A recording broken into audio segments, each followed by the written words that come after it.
Oke, baik. Selamat malam rekan-rekan yang dikasihi oleh Tuhan Yesus Kristus. Kita akan memulai persiapan kita pada kesempatan malam hari ini, di mana materi kita ini akan berbicara soal apa yang kita akan ajarkan baik untuk kelas Immanuel maupun di remaja pada bulan Oktober 2024. Ya. Namun sebelum kita mulai, kita akan berdoa. Mari kita bersatu dalam doa. Bersyukur Tuhan, pada kesempatan malam hari ini kami akan memulai persiapan kami untuk mengajar anak-anak-Mu baik di kebaktian remaja maupun di kelas Immanuel. Kiranya Tuhan berkati jalannya persiapan ini dari awal hingga akhir. Dalam nama Anak Tuhan Yesus Kristus kami berdoa. Amin. Baik, rekan-rekan semua, kita akan melihat terlebih dahulu. Ini model baru sekarang. Oh, ini. Pembagian temanya, di mana selama bulan Oktober ini ya sesuai dengan vibes bulan keluarga begitu ya, menghidupi iman bersama keluarga. Nah, ini tema besarnya. Pembagian temanya yang pertama, minggu pertama judulnya adalah My Toxic Parents. Ini dari keempat minggu tidak ada tema yang diubah, hanya minggu keempat yang saya permudah supaya lebih mudah dipahami begitu ya. Minggu pertama adalah My Toxic Parents. Minggu kedua judulnya Sibling Rivalry begitu ya. Minggu ketiga itu bahasa cinta keluarga, dan minggu keempat adalah melindungi keluargaku. Ini sedikit diubah dari judul aslinya ya, Am I My Brother's Keeper gitu ya.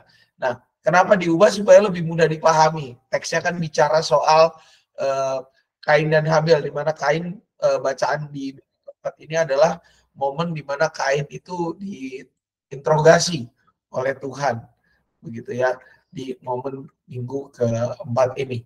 Selamat malam Kak Tari.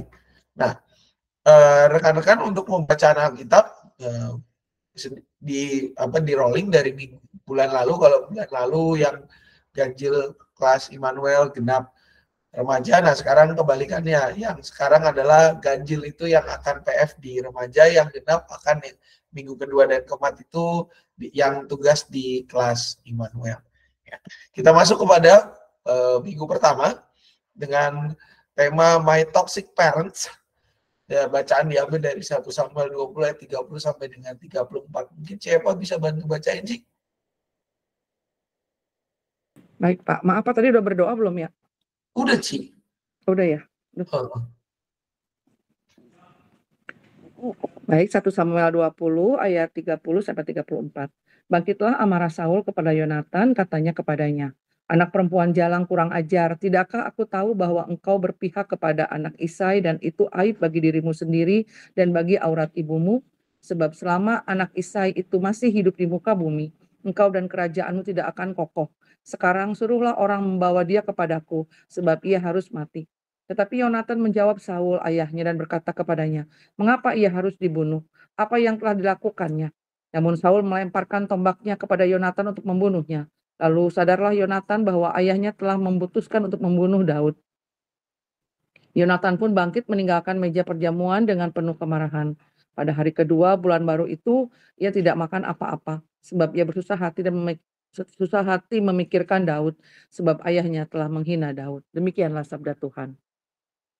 Makasih siapa. Baik, kalau kita lihat rekan-rekan bacaan dari 1 Samuel 20 ayat 30 sampai 34 ini adalah momen di mana Saul dan Yonatan ini lagi makan gitu ya, dalam perjamuan makan. Di mana Saul dan Yonatan kalau bicara soal Daud, maka mereka itu punya pandangan yang berbeda. Nah, dalam kesempatan tersebut, ketika kalau mungkin kita membaca ayat-ayat sebelumnya, apa yang menjadi pemicunya itu Yonatan sudah bercerita tentang Daud kepada Saul gitu ya. Ada hal A, B, C, dan E yang diceritakan oleh Yonatan kepada Saul. Nah, di ayat 30 yang menjadi titik clash point-nya, kita bisa melihat bahwa Saul itu memarahi Yonatan. Bahkan kalau tadi ada ungkapan yang menarik itu diperhalus ya di TB2. Di TB lama Bapak Ibu Saudara-saudara dikatakan bahkan anak sundal yang kurang ajar. Ya, itu di TB lama. TB2 ini sedikit memperhalus bagian-bagian itu gitu ya. Nah, di dalam bagian ini Saul itu memarahi Yonatan. Karena apa? Dianggap membela anak Isai, keturunan Isai, membela Daud. Dan akhirnya apa? Kalau kita lihat di situ klimaksnya adalah bahwa Saul itu mau membunuh anaknya sendiri di ayat 33. Lemparkan tombaknya untuk membunuhnya. Jadi udah persiapan bahwa Saul ini apapun yang menghalangi cita-citanya akan dia terabas gitu ya. Sekalipun ya ibarat kata bahasa kasarnya Bapak Ibu Saudara, Saul ini sudah dendamnya terlalu dalam sehingga dia melihat apapun yang akan menghalangi, termasuk kalau Tuhan menghalangi rencananya, dia terabas juga gitu ya. Karena apa? Dia sudah terlalu dendam dengan Daud. Apalagi pemicunya itu kalau kita ingat setelah Daud mengalahkan Goliat, orang Israel bilang, Saul mengalahkan beribu-ribu, tetapi Daud mengalahkan berlaksa-laksa. Dampak dari perseteruan antara ayah dengan anak ini apa? Yonatan meninggalkan meja. Ya. Tidak hanya Yonatan meninggalkan meja, tetapi apa? Di situ dikatakan kemarahannya luar biasa. Jadi 34. Pada hari yang kedua, bulan baru, dia tidak makan apa-apa. Dia bersusah hati. Dia sedih hatinya. Kenapa ayahnya sendiri? Kenapa ayahnya memarahi sahabatnya? Dan ketika Yonatan bertanya, kenapa dia harus dibunuh? Apa yang dilakukannya? Saul tuh nggak mau jawab. Nggak mau memberikan alasan yang clear. Kenapa dia mau membunuh Daud? Dan Yonatan yang berada di tengah-tengah antara Daud dengan Saul, dia menjadi kecewa dengan ayahnya. Dia kecewa dan dia marah. Dan pada saat itu ada sebuah hal yang Yonatan ketahui bahwa Saul sudah berketetapan atau mengambil keputusan untuk membunuh Daud. Memang sudah tidak bisa diapa-apain lagi. Sudah menjadi keinginan dari Saul. Ini harus lewat. Orang ini harus dihilangkan dari buku sejarah. Nah, apa yang mau kita ajarkan kepada anak-anak dan remaja? Kalau kita lihat, Bapak Ibu Saudara-saudari, apa yang menjadi percakapan dalam ayat 30 sampai dengan 34 ini menjadi cerminan keluarga masa kini. Khususnya keluarga yang tidak siap dengan pertanyaan dari anak-anak. Dan ini yang dituliskan bahwa anak remaja dan remaja kita itu tidak lepas dari pola parenting yang dipenuhi dengan racun. Salah satu racunnya apa? Seperti yang tadi kita baca. Tadi kita baca yaitu ketika anak berusaha bertanya kepada orang tuanya, kenapa seperti itu? Dasarnya apa? Orang tuanya tidak memberikan jawaban yang clear, bahkan tokonya ngamuk dengan tanpa alasan. Kemarin di pembinaan baptis ketika saya pergi ke Bogor begitu bersama dengan orang tua calon baptis, di situ diterangkan bahwa generasi sekarang memang anak-anak itu suka bertanya.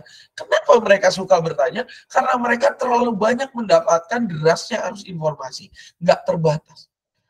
Pola parenting zaman dulu yang menyatakan bahwa sudah kamu diam saja, apalah kamu anak kecil tidak tahu apa-apa, itu sudah tidak bisa dipakai lagi. Karena apa? Karena zaman sekarang anak itu lebih pintar daripada orang tuanya. Sehingga orang tuanya pun dituntut untuk bisa mendampingi anak. Sebenarnya ketika anak bertanya nggak perlu jawaban yang istilahnya boleh dikatakan tidak memerlukan jawaban yang definitif. Tetapi dia membutuhkan perhatian dan membutuhkan guidance dari orang tuanya. Ini yang terjadi di dalam kehidupan remaja kita, bahkan kehidupan anak-anak kita di kelas Immanuel, bahkan sama yang kelas terkecil. Akhirnya apa? Akhirnya dampaknya ketika mereka sudah mulai dewasa, mereka menjauhkan diri dari orang tuanya. Karena apa? Karena mereka merasa tidak dianggap. Kamu anak kecil, tahu apa kamu? Kenyataan itulah yang kadang membuat anak-anak menjadi jauh dari orang tuanya. Kalau seperti posisi Yonatan, marahnya luar biasa. Kalau Yonatan di hari kedua bulan baru, dan ketika Saul berperang, dia ikut berperang gitu ya, bareng-bareng tetap. Anak-anak zaman sekarang kalau digituin mungkin sampai seumur hidupnya dia akan ingat. Ketika ada kesempatan untuk membalaskan itu kepada orang tuanya, dia akan lakukan itu. Buat anak-anak cerita maling kundang itu terabas aja gitu. Karena apa? Hati saya sudah terlalu sakit. Nah, oleh karena itu melalui materi ini kita mau mengajak anak apa? Untuk mengasihi orang tua mereka. Kita mau mengajak anak-anak itu untuk berpikir lebih jauh. Kalau kalian ada di posisi orang tua kalian, Apakah kalian akan melakukan cara yang berbeda atau cara yang sama? Kalau kalian suatu saat menjadi seperti itu, apa yang akan kalian lakukan? Kita mau mengajak anak-anak itu tetap mengasihi orang tua mereka di dalam segala keterbatasan mereka. Karena apa? Karena mereka pun dibentuk dalam situasi yang tidak ideal. Dan kita juga mau mengajak anak-anak untuk apa? Untuk apa ya, boleh dibilang tetap waras, bahasa kekiniannya gitu ya. Tetap waras di tengah dunia yang tidak waras dengan apa? Kemampuan diri untuk menghadapi pola asuh yang tidak ideal. Mulai dari tidak membanding-bandingkan, tidak, boleh dikatakan tidak apa ya, tidak mencoba mencari model, mencari rumput tetangga dalam tanda kutip begitu ya, dengan mau terus menggali apa yang baik, mengarahkan perspektif mereka, itu menjadi cara-cara supaya anak-anak itu mampu menghadapi situasi yang tidak ideal. Karena apa? Kekurangan anak-anak sekarang adalah kekuatan mereka, reliabilitas mereka, ketahanan mereka di dalam menghadapi cobaan. Oleh karena itu, melalui materi ini, kita mau mengajak anak dan remaja tetap menghormati kedua orang tua mereka dengan apa? Cara menghormatinya adalah menolong orang tuanya. Mereka mengolah diri, mampu memahami orang tua, lebih mengenal, tidak mencari referensi dari mana-mana, dan mau tetap mengasihi mereka sebagaimana Tuhan mengasihi kita. Ini materi minggu pertama, barangkali dari rekan-rekan yang mengajar di kelas Immanuel maupun dari yang di remaja minggu pertama ada pertanyaan, dipersilakan. Atau ada tambahan, monggo.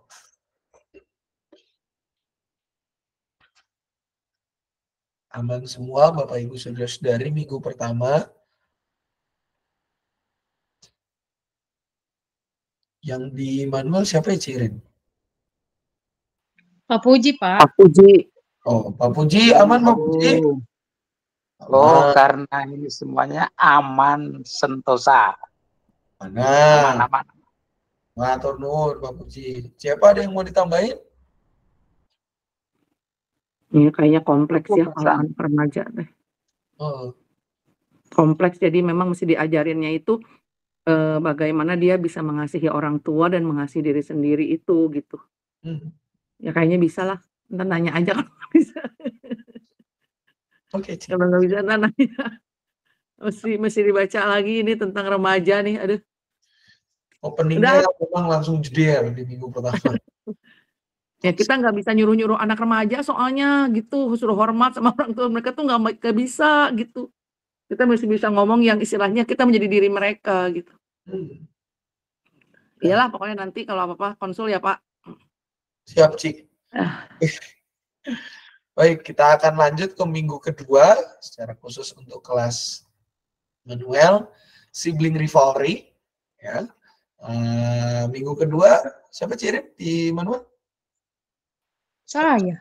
Oh ya, silakan Cik, Kejadian 25 ayat 19 sampai 34. Pendek ini mah.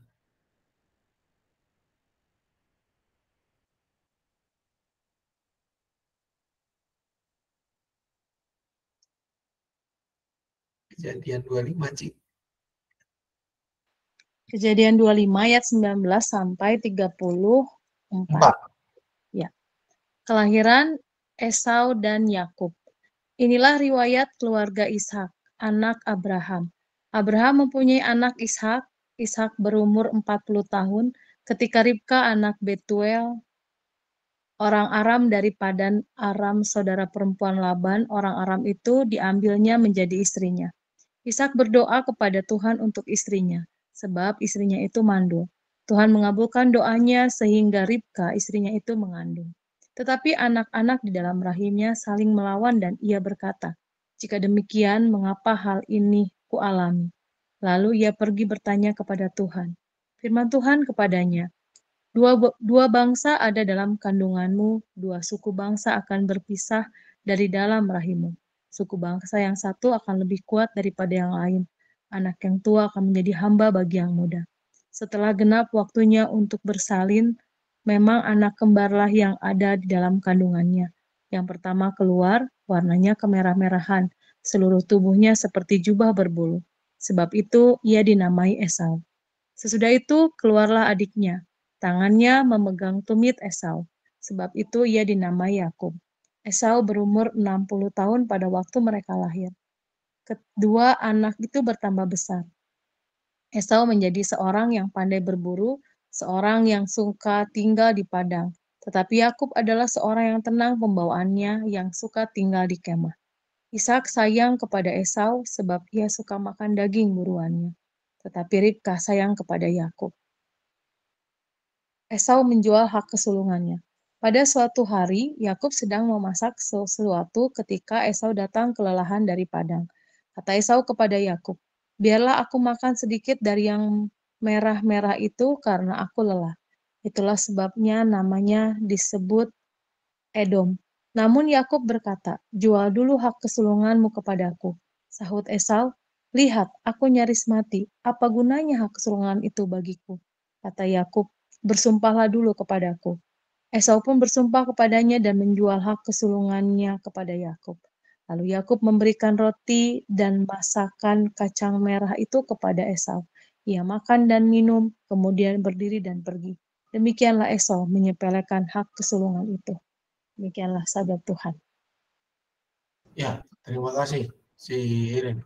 Baik, rekan-rekan yang dikasih oleh Tuhan Yesus Kristus, kalau kita melihat bacaan kita ini bacaan yang klasik begitu ya, bacaan yang pasti kita semua pernah baca, kita pernah mendengar pemaparannya, dan ini kalau buat saya personal, saya pribadi, ini bacaan yang menggugah, khususnya harus dibaca oleh para orang tua begitu, karena ini dampaknya, implikasinya besar dalam kehidupan keluarga. Kalau kita lihat, ini merupakan bacaan yang berkisah tentang Yakub dan Esau. Kalau kita lihat, Esau dan Yakub ini siapa? Mereka adalah anak-anak dari Ishak dan Ribka.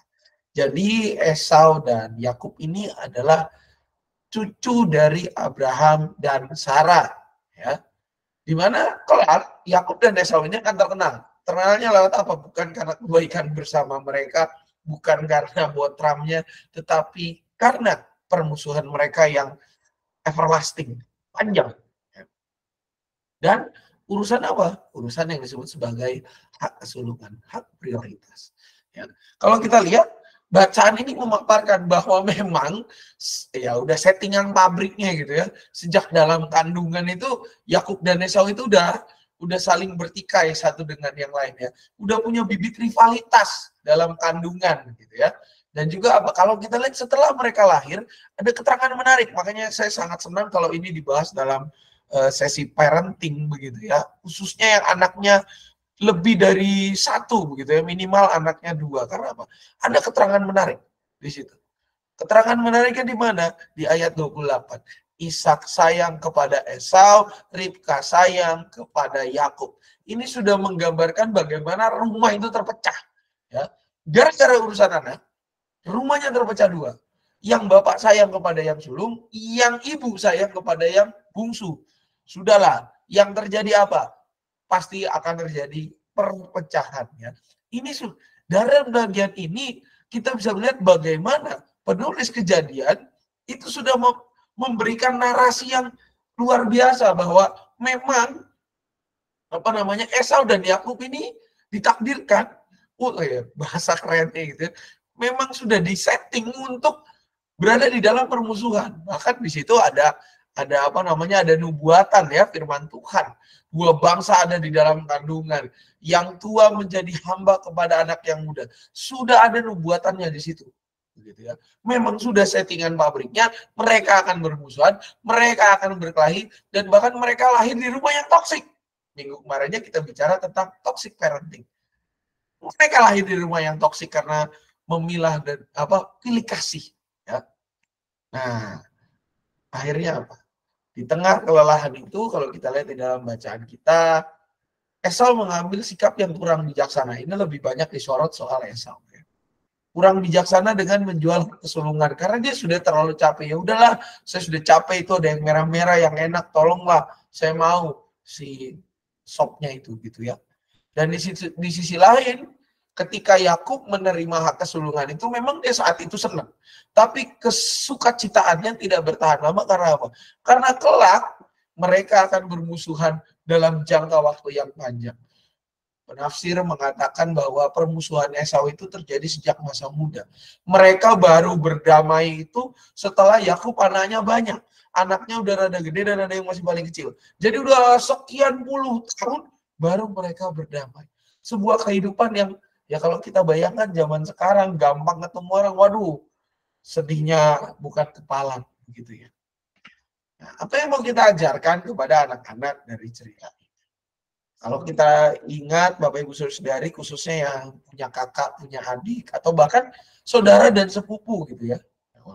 Anak tunggal di sini gak ada alasan gitu, karena mereka masih punya sepupu kadang-kadang. Perselisihan antara saudara itu menjadi hal yang lumrah ditemui.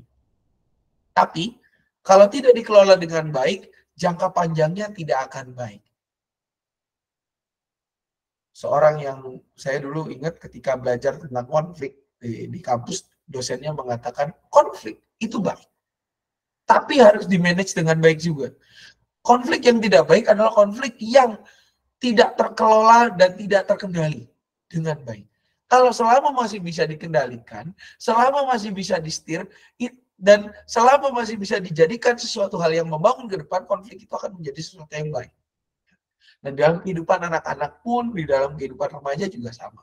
Perselisihan itu hal yang baik, menunjukkan bahwa mereka masih saling memperhatikan satu dengan yang lain.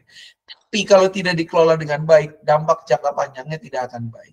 Ada teman saya yang bahkan, dia kakak beradik gitu, sampai hari ini dia agak sulit kalau berbicara sama orang yang begitu dikatakan, oh saya anak bungsu, dia masih ada dendam kesumat. Kenapa? Karena sebagai anak sulung dia diperlakukan berbeda dengan yang anak bungsu gitu. Dia masih punya dendam kepada orang-orang yang merupakan anak bungsu. Masih sulit diterima. Nah, makanya melalui materi ini kita mau mengajak anak dan remaja untuk apa? Kalau kita mengajak minggu kemarin mereka itu untuk menerima, pertama menerima gitu ya, menerima keluarga mereka dan mengubahkan keluarga mereka lewat hal-hal yang bisa mereka kerjakan. Kalau minggu ini kita mau mengajak anak dengan bijak melihat dinamika kehidupan keluarga. Secara spesifik kehidupan relasi kakak adik atau bahkan saudara sepupu. Di mana kehidupan mereka dengan kakak adik, dengan saudara dan sepupu itu harus jadi sesuatu yang saling membangun, sesuatu yang saling menopang, bukan saling menjatuhkan. Makanya tujuan dari materi ini, anak dan remaja bisa memaknai persaingan dalam kehidupan keluarga mereka atau dalam kehidupan persaudaraan mereka dengan positif.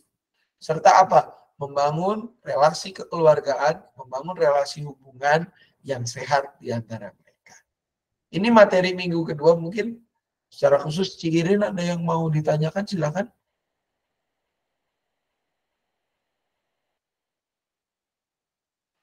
Cukup, Pak.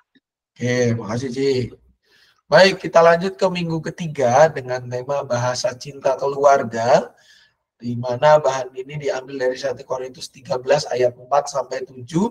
Mungkin dalam kesempatan ini saya minta tolong Bu Lina untuk membacakan bagian firman-Nya, 1 Korintus 13 ayat 4 sampai 7. 1 Korintus 13 ayat 4 sampai 7. Kasih itu sabar, kasih itu baik hati, ia tidak cemburu, ia tidak memegahkan diri dan tidak sombong. Ia tidak melakukan yang tidak sopan dan tidak mencari keuntungan diri sendiri. Ia tidak pemarah dan tidak menyimpan kesalahan orang lain. Ia tidak bersuka cita karena ketidakadilan, tetapi karena kebenaran.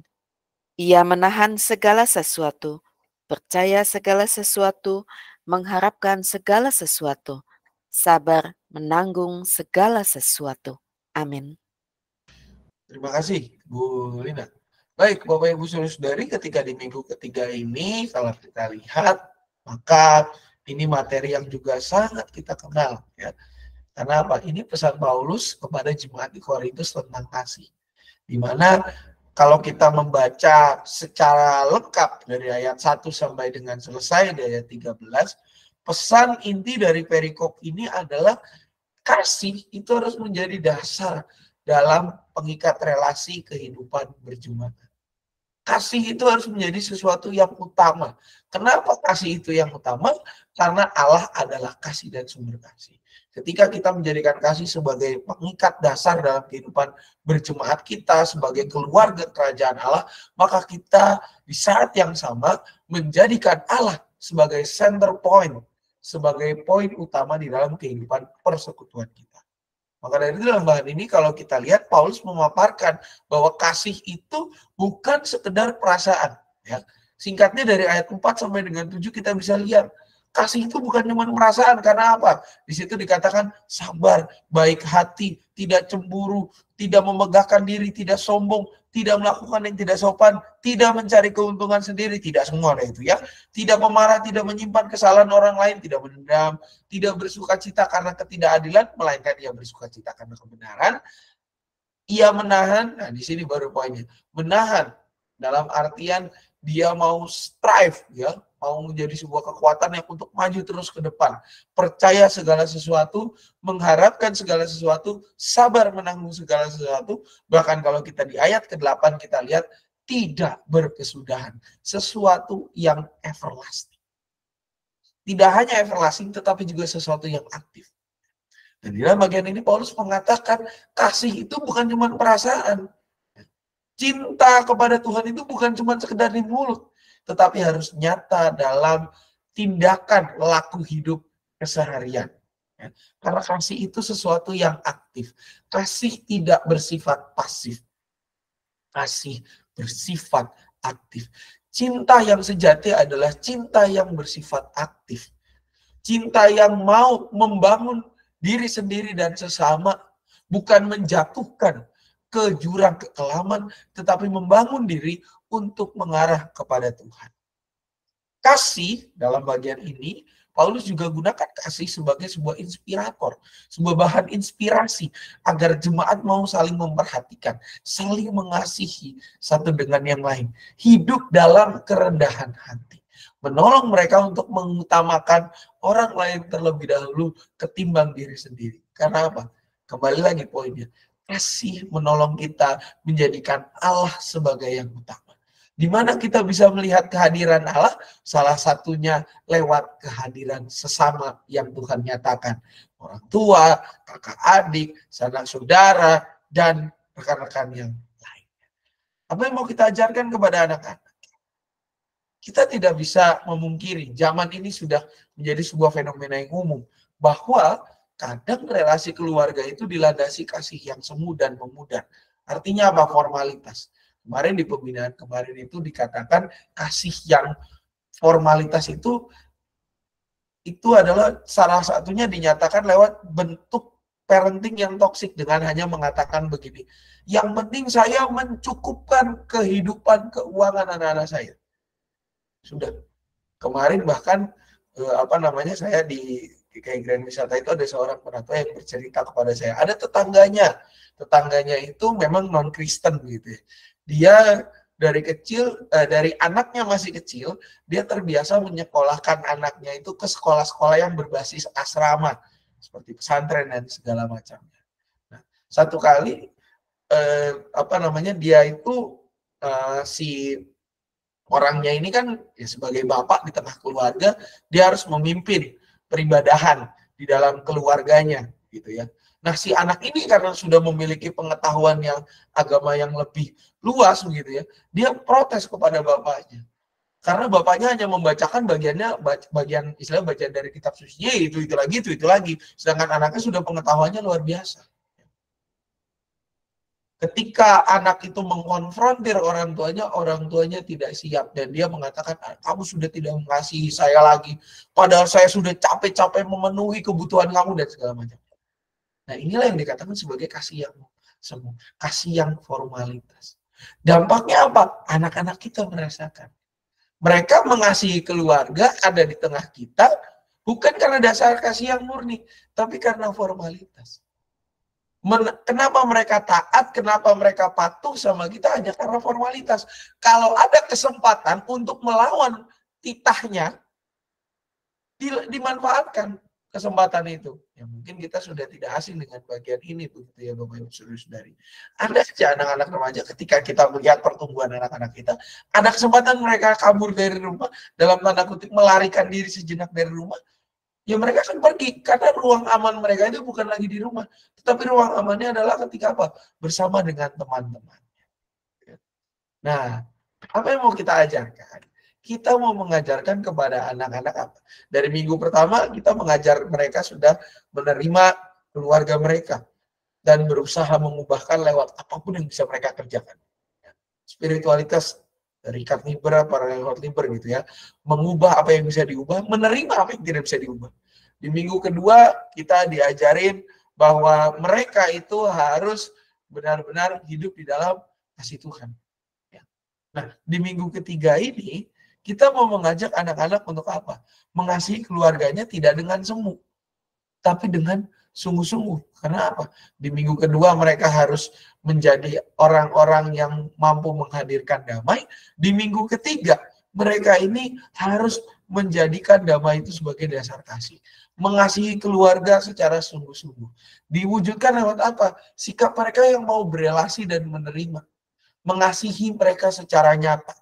Bukan ketika ada kesempatan untuk kabur, mereka kabur. Enggak. Justru ketika mereka menjadi anak atau menjadi remaja yang mengasihi keluarga, mereka bisa mengatakan tidak kepada ajakan-ajakan yang mengurangi kebersamaan dengan keluarga. Mereka bisa bijak di dalam mengatur waktunya. Dan bahkan mereka mau berprestasi untuk memuliakan nama Tuhan lewat membanggakan keluarga mereka dengan segenap pencapaian-pencapaian positif dalam kehidupan mereka. Makanya tujuan dari materi ini adalah anak dan remaja mau dan mampu mewujudkan relasi kasih dalam kehidupan keluarga di mana mereka ditempatkan. Ini untuk bahan minggu ketiga, mungkin dari rekan-rekan di remaja maupun di Immanuel, baik Katari maupun si Irin, Katari maupun Bulina, ada yang mau ditambahkan, dipersilakan.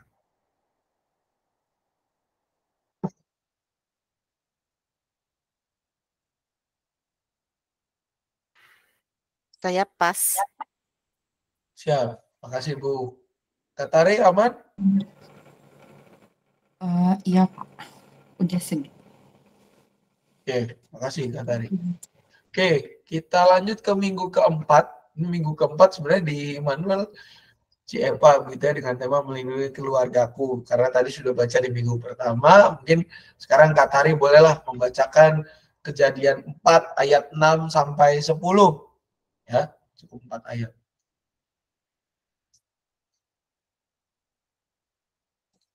Bisa Katari? Ya bisa Pak, bentar. Ya. Kejadian 4 ayat 6 sampai 10. Ayat 10. Firman Tuhan kepada Kain, mengapa hatimu panas dan wajahmu muram? Bukankah wajahmu akan berseri-seri jika engkau berbuat baik? Namun jika engkau tidak berbuat baik, dosa sudah mengintai di depan pintu. Hasratnya tertuju kepadamu, tetapi engkau harus berkuasa atasnya.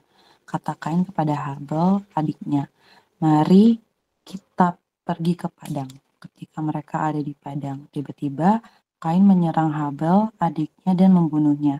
Firman Tuhan kepada Kain, di mana Habel adikmu itu? Jawabnya, aku tidak tahu. Apakah aku penjaga adikku?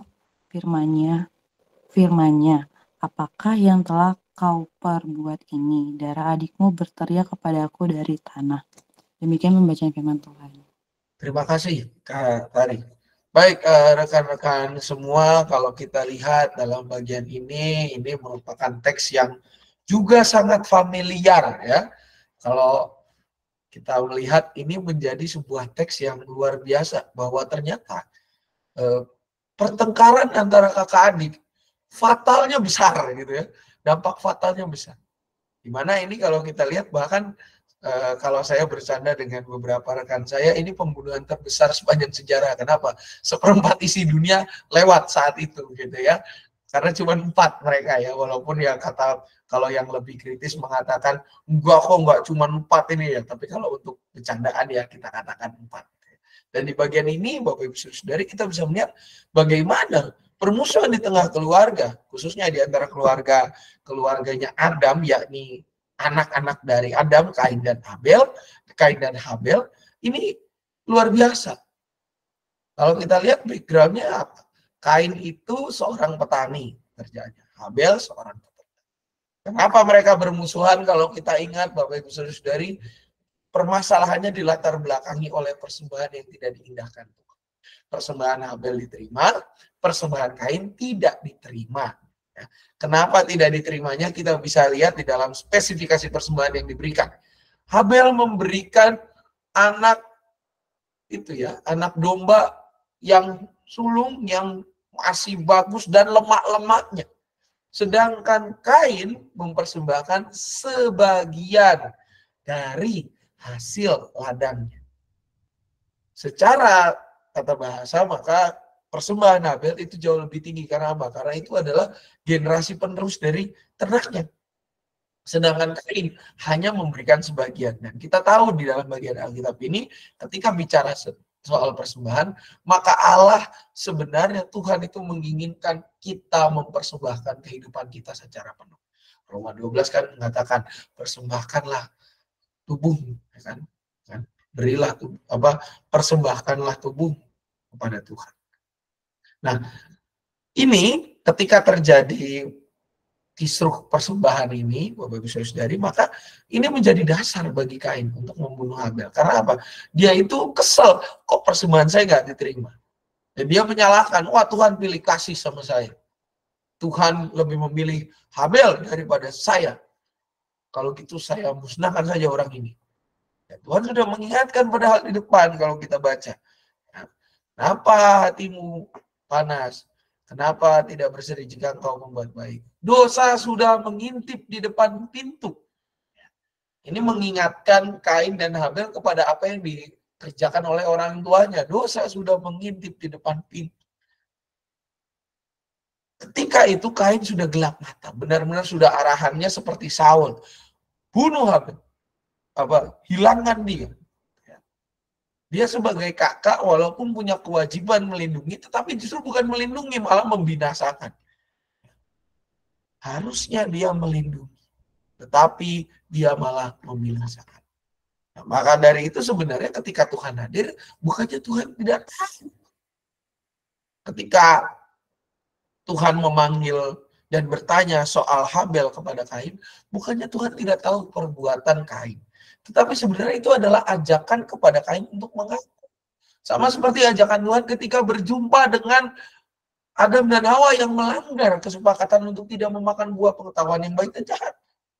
Tuhan itu mengajak mereka untuk mengakui. Tetapi justru apa? Malah terjadi salah-salahan. Dan secara khusus dalam bagian Kain, bagian Kain dia malah mengatakan statementnya di ayat 9. Aku tidak tahu apakah aku penjaga adikku. Makanya Tuhan langsung mengcounter. Apakah yang telah kau berbuat ini? Darah adikmu itu berteriak-teriak kepadaku dari tanah.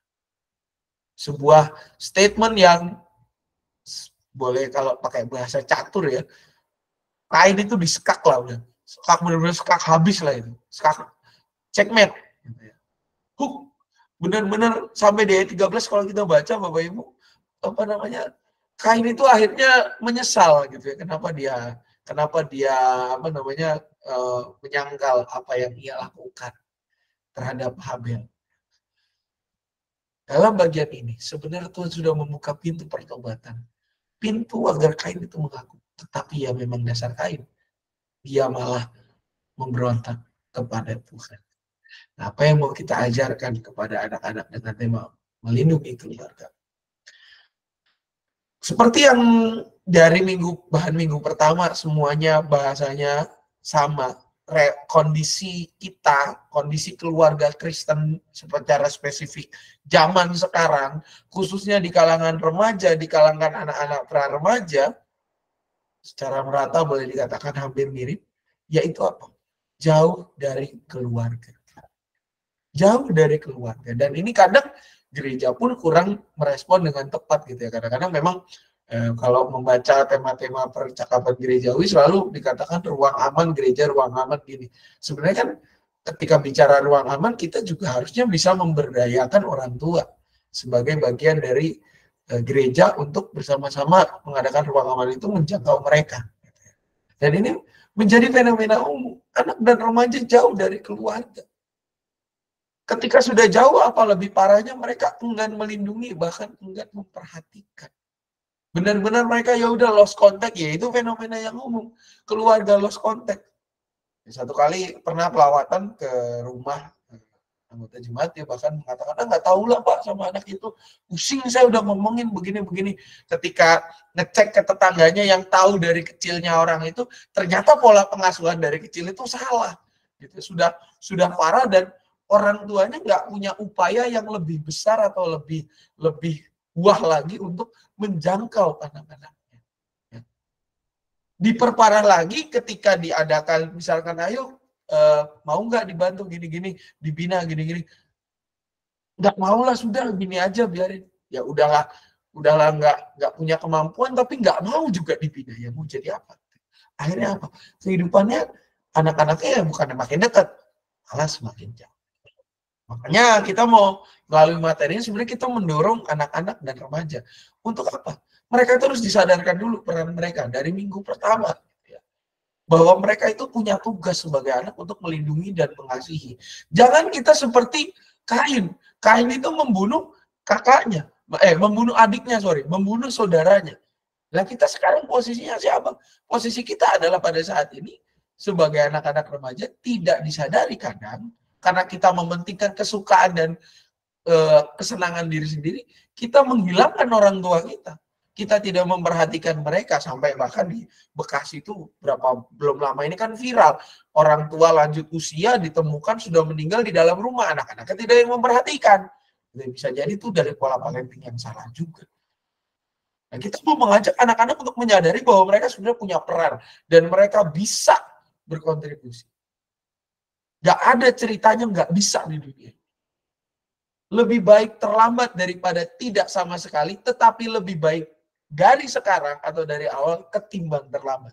Mereka bisa. Tidak ada kata terlambat untuk mencoba hal-hal baik. Kita mau mengajarkan dan menyadarkan para anak-anak dan remaja kita untuk apa? Mereka care kepada keluarga, melindungi dan mengasihi dan menyatakan peran sebagai anak yang memang menjadi ujung tombak dari keluarga. Menjadi pilar dari keluarga, menyatakan peran itu di tengah kondisi keluarga yang tidak sempurna. Berusaha saling mendidik, mengingatkan, mendoakan, dan mengasihi keluarga di tengah ketidaksempurnaan. Karena apa? Karena kita hidup di dunia yang tidak sempurna. Kesadaran itu harus dimiliki oleh anak-anak. Makanya tujuan dan harapan dari materi ini, anak dan remaja mampu mengasihi dan mau terus melindungi serta memperhatikan keluarga mereka di tengah ketidaksempurnaan hidup, di tengah segala hal yang menurut mereka tidak ideal. Ini menjadi materi minggu keempat. Mungkin ada tambahan dari Bu Retno Asih maupun siapa? Silakan. Itu paling berat sih minggu keempat. Aman, Pak. Aman sih, makasih. Bu Mameh? Cukup, Pak. Hujan ya, Bu? Enggak. Oh, enggak. Mami lagi bikin jamu ya, Mi? Tahu aja. Oke, kalau sudah aman, maka Bapak Ibu Saudari, materi kita juga sudah habis. PDF-nya akan segera saya kirim untuk kita bisa baca lagi dan rekan-rekan semua bisa menonton lagi video ini untuk cross-check persiapan tentang penjelasan-penjelasannya di YouTube GKI Cicurug gitu ya. Jadi supaya kita bisa ingat lagi apa yang telah dibahas, apa yang ini kita bisa lihat lagi penjelasannya di YouTube gitu. Oke, kalau sudah tidak ada lagi, kita akan akhiri persiapan kita di dalam. Pak, mau itu dulu dong pengumuman buat Irin. Oh, oke, silakan. Kalau ada Irin, pengumuman. tanggal 6 Oktober itu ada parenting, bina parenting. Untuk pra remaja dan remaja, minta tolong ya kelas Immanuel orang tuanya ya. Ikut serta bersama anak pra remajanya ya. Tari, Nelly tolong ya. Kasih. Oh, ya siap. Makasih, Ci. Ya. Bina Pak Renting. Oke, baik Bapak Ibu Saudari, kita akan akhiri dalam doa. Kami bersyukur Tuhan, kami boleh menyelesaikan persiapan kami pada kesempatan malam hari ini. Biar ya Tuhan, di tengah segala ketidaksempurnaan kami boleh semakin bersandar kepadamu dan mau menjadi pelaku-pelaku firman-Mu yang nyata, serta diperlengkapi dan dipersiapkan oleh-Mu saja untuk menyampaikan firman-Mu ini pada waktunya. Jika sebentar kami akan berpisah, melanjutkan kehidupan dan kegiatan kami, kiranya Tuhan berkati agar segenap kehidupan dan kegiatan kami hanya terarah untuk kemuliaan nama-Mu saja. Dalam nama anak Tuhan Yesus Kristus kami berdoa. Amin. Selamat malam Bapak Ibu Saudara sekalian. Terima kasih. Amin. Terima kasih. Pak Sam. Terima kasih Pak Sam. Terima PCF-nya. kasih kakak-kakak semua. Tuhan Yesus Terima kasih memberkati. semuanya.